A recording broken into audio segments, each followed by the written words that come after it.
Today you're going to learn how to make my Mighty Gesso recipe. Here's what you're going to need: baking soda, water, white glue, white acrylic paint, and a jar. Here we go. Hello, Mighty Girl, I see you.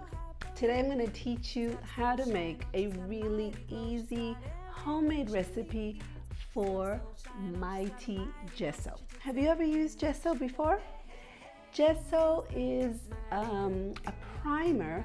Gesso is something that artists use to prepare the canvas for painting. Okay, it looks like frosting, it's thick, it's actually quite fun to use in journals, and a lot of artists and crafters and art teachers and students all over the world use gesso. And in the Mighty Girl Art Club we use gesso, but we use Mighty Gesso, because here's the problem with gesso. First, I don't like the smell of it. It kind of smells like plastic. It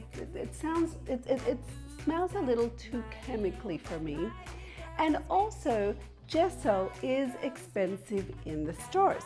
Now, a Mighty Girl is a problem solver. So guess what? You're going to learn a homemade recipe for Mighty Gesso, which only needs 4 ingredients.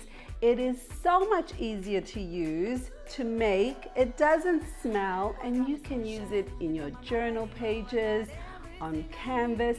We're going to be using it in many of the projects in the Mighty Art Club. So let's learn how to make Mighty Gesso. So you're going to get your acrylic paint, and then depending on the size of your jar, I want you to put in a nice big squirt. And then you're going to add a little bit of water at a time, and you're going to start mixing this. I want you to really mix the paint and the water together before you add any of the other ingredients, okay?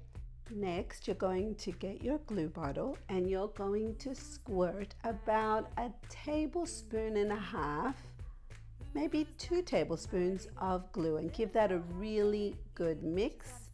Make sure that everything's really mixed together. And then what you're going to do is you're going to get the baking soda, which is what gives it that really nice texture. And just add a little bit at a time and keep mixing and stirring, because what you want your gesso, your Mighty Gesso, to look like is frosting, like frosting on a cake. And then later you can make one that may be a little runnier if you like, and then you'll decide what you like better.